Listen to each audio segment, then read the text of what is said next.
मैंने पूछा था कि सबसे बड़े 50 विलफुल डिफॉल्टर्स हिंदुस्तान में कौन हैं? माननीय मंत्री जी, मुझे कोई जवाब नहीं दिया।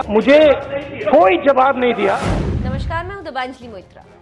कांग्रेस नेता राहुल गांधी ने 16 मार्च को लोकसभा में केंद्र सरकार से देश के 50 सबसे बड़े विलफुल डिफॉल्टर यानी जानबूझकर कर्ज ना चुकाने वालों का नाम पूछा था।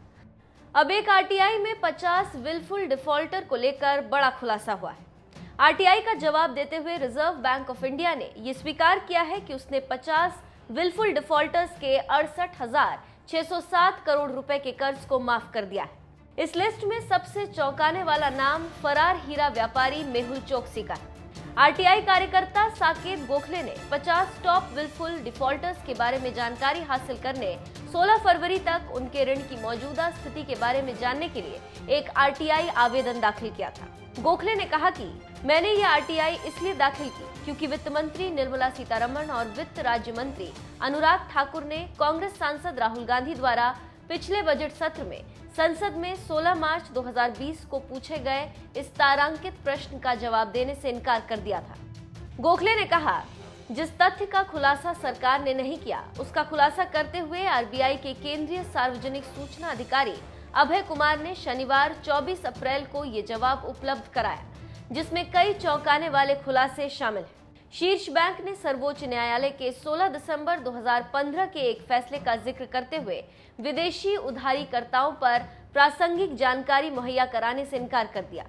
आरटीआई के जवाब में आरबीआई ने कहा कि ये राशि, जिसमें बकाया और तकनीकी तरीके से लिखित राशि शामिल है, 30 सितंबर 2019 तक माफ किया गया है। बता दें कि 50 विलफुल डिफॉल्टर्स की इस लिस्ट में करप्शन में फंसी मेहुल चोकसी की company Gitanjali gems limited top पर है। गीतांजलि जेम्स पर 5,492 करोड़ रुपए की देनदारी। इसके अतिरिक्त समूह की अन्य कंपनियां गिली इंडिया लिमिटेड और नक्षत्र ब्रांड्स लिमिटेड हैं, जिन्होंने क्रमशः 1,447 करोड़ रुपए और 1,109 करोड़ रुपए लोन लिए थे। इस सूची में दूसरे स्थान पर आरईआई एग्रो लिमिटेड है, जिसने 4,314 करोड़ रुपए का कर्ज लिया था। इस आरटीआई के खुलासे के बाद राहुल गांधी ने 16 मार्च को संसद में पूछे अपने सवाल का वीडियो ट्वीट करते हुए लिखा, संसद में मैंने एक सीधा सा प्रश्न पूछा था, मुझे देश के 50 सबसे बड़े बैंक चोरों के नाम बताइए। वित्त मंत्री ने जवाब देने से मना कर दिया। अब आरबीआई ने नीरव मोदी, मेहुल चोकसी सहित भाजपा के मित्रों के नाम बैंक चोरों की लिस्ट में डाले हैं, इसीलिए संसद में इस सच को छुपाया गया। गौरतलब है कि इस सूची में 18 कंपनियां 1,000 करोड़ रुपए कर्ज वाली श्रेणी में हैं और 50 टॉप विलफुल डिफॉल्टर्स में से 6 हीरा या सोने के ज्वेलरी उद्योग से संबंधित हैं।